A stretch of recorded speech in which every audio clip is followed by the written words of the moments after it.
Okay, this is it. The end is near. First, we're going to look at some turning points, and then we'll look at the end of the war and what was life like for civilians. Some events we'll talk more in detail in class, but this is just an overview here. All right, so here we are. Um, the Allies, the Americans are now involved. Churchill and Roosevelt meet in Washington, D.C. to agree on how they're going to fight this war. Stalin is begging them to open up a second front, preferably in France.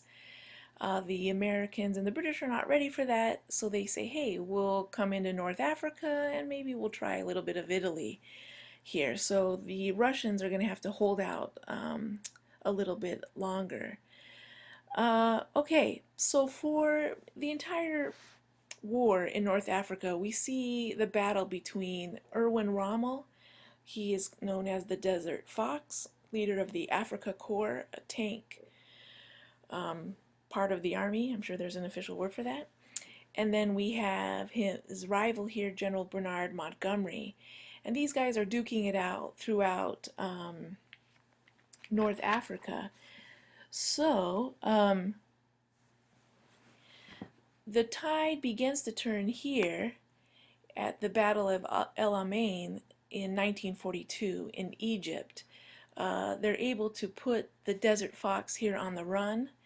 Then the Americans are ready to come in 1943 of May, and it is by this point that they are able to defeat Rommel.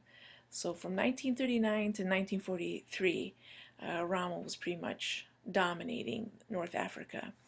More on him later. So now they're ready to try for Italy. So they're going to begin the invasion here in Sicily. Once they do that, that will cause Mussolini to topple. The King of Italy, Victor Emmanuel III, will arrest Mussolini. He will eventually escape through helps of the Germans.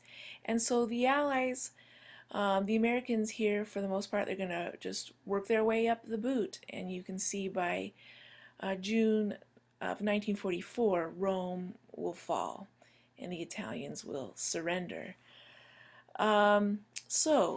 Here, the man who led the invasion here is General Dwight D. Eisenhower, the Supreme Allied Commander. He will become known, and that means he will command both British and American troops.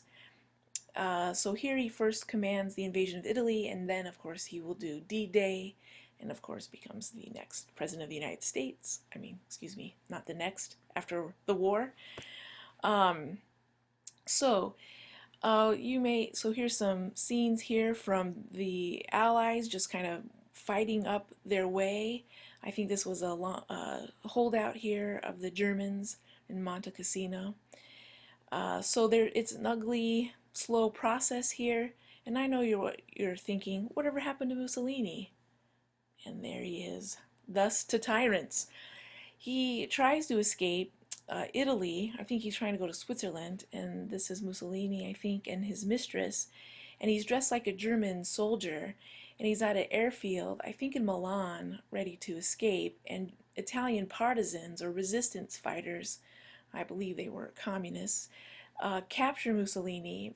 They shoot him and hang him up on hooks here in a piazza in Milan.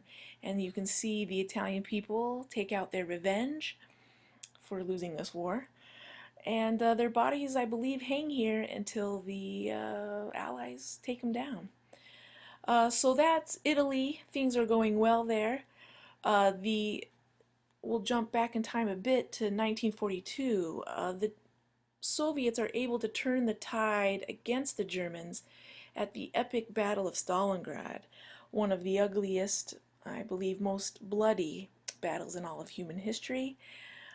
It was in the news recently. It's now called Volgograd, I think, and there was a bombing there at a train station right before the Sochi Olympics. Anywho, that is also Stalingrad. So Hitler sends his best army, the German 6th, to capture Stalingrad. Stalin then gives this issue that the soldiers and the people will defend this city to the death, so there is no evacuation. Civilians there fight as well, and they kind of carry on life underground while this battle rages above them.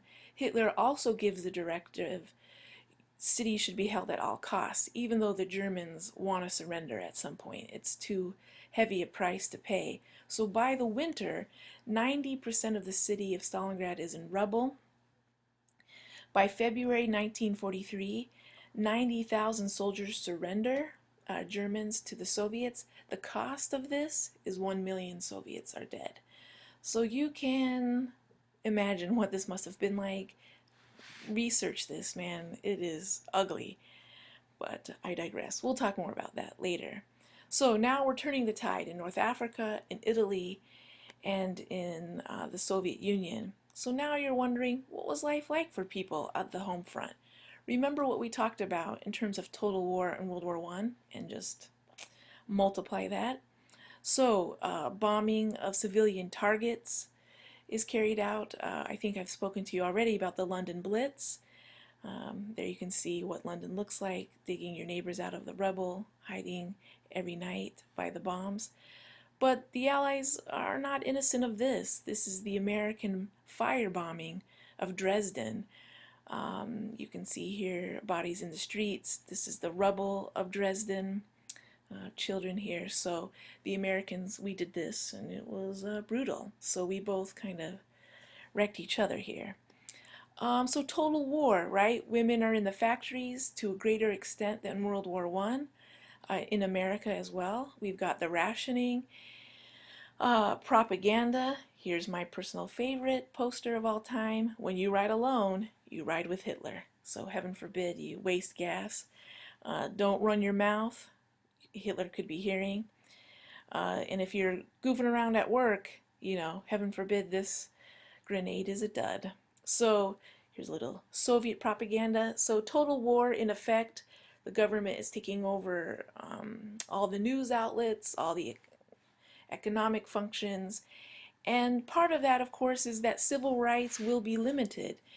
Probably the most infamous case of this is the Executive Order 9066. Franklin Roosevelt, the President of the United States, issues this right after Pearl Harbor. And this is a case of racism here, right? Not many Italian and German Americans are rounded up, but these are Japanese Americans. These are citizens of the United States of Japanese descent. They are brought into internment camps. They will lose their businesses, right? Their homes. And so they will hang out here the duration of the war. While it is not a death camp, it ain't pretty, and it's a tough life. And so one day this kid's playing baseball, right? Next minute he is treated as a potential spy, and they will wait out the war, which doesn't stop, though, however, many Japanese Americans for fighting, both in the Pacific and in Europe. Okay, so here it is, the end. So by this point, 1943, secret plans are underway to invade France. So what will happen here, and this will have some Cold War implications, but the Allies, the Americans and the British, will come in to France and they will push to Germany this way. The Soviet army then is pushing this way, and then Europe will look like this for the next 50 years. So again, we'll talk more about D-Day in class, but that is the day that the Allies invade France. It is massive. That is June 6, 1944, one of the largest overseas invasion in history.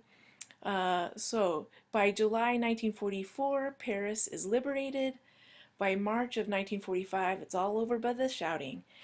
The Germans have put one last attempt to fight the Allies. Soon 3 million Allied soldiers are approaching Berlin. April 30th, tomorrow, 1945, Hitler and his wife of one day, Eva Braun, will commit suicide.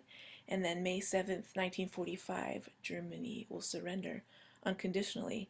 So here's a picture. You can just see the massive undertaking that was D-Day, liberation of Paris. Here is, in happier times, Hitler and Eva Braun, his mistress, for much of the war, and then these are the Germans surrendering. However, the war rages on in the Pacific. These are some of the battles. Remember, MacArthur said he vowed he will return to the Philippines, and he does. So here are some of these battles as they approach. Remember, island hopping as they get close and closer to Japan. So the last major battles here of Iwo Jima and Okinawa. Of course, you know that the war, it will take the bombings of not one, but two atomic bombs, both on Hiroshima, 3 days later, Nagasaki. Again, we'll talk more about this and the ramifications of this unleashing of a weapon. But I don't know what this says, right? That Japan, it took two atomic bombs for them to surrender. So anyway, we'll debate this. So they unconditionally surrender on September 2nd, 1945. This is Douglas MacArthur and the Japanese signing the surrender on the battleship Missouri. Oops, sorry. Ignore that. We'll talk about that in class. So here we are. Sorry, that's a little bit long, 11 minutes.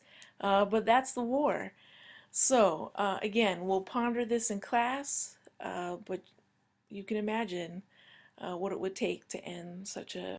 Okay, so again, I tried to do some fancy editing.